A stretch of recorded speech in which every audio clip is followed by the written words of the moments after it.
அந்த மொழியை இந்தியா முழுவதும் ஒரே மொழியாக கொண்டு வந்தால் ஒரு தேசியத்தை உருவாக்க முடியும் என்பதற்காக இந்தியை தொடர்பு மொழியாக ஆக்குகிறார்.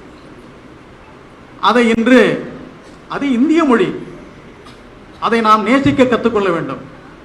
சரி, இந்தியை இணைப்பு மொழியாக ஆக்காவிட்டால் அல்லது அந்தந்த மாநில மொழியை ஆட்சி மொழியாக ஆக்கிவிட்டால் என்ன நிகழும்? தனித்தனி நாடாக மொழிவாரி மாநிலங்களாக ஆகுவதற்கு பாபா சாஹேப் ஒன்றும் சொல்லவில்லை. ஆனால் மொழி வழி தேசியமாக உருவாக்குவது இந்தியாவிற்கே சாவுமணி அடிப்பது போல் என்கிறார். அதற்காக தான் அந்தந்த மாநில மொழியை அவர் ஆட்சி மொழியாக ஆக்காமல் சென்றிருக்கிறார், தொடர்பு மொழியாக ஆக்காமல் சென்றிருக்கிறார். அப்படி பார்த்தால் ஒருவர் ஆட்சிக்கு வந்தால் ஒரு 30-40 மொழியை கற்க வேண்டியதாக இருக்கும். நீதிபதி ஒருவர் வந்தார் என்றால் அவருக்கு 30-40 மொழி தெரிந்தால்தான் உயர் நீதிமன்ற நீதிபதியாக இருக்க முடியும். அதனால்தான் பாபா சாஹேப் ஆங்கிலம் அல்லது ஹிந்தி என்று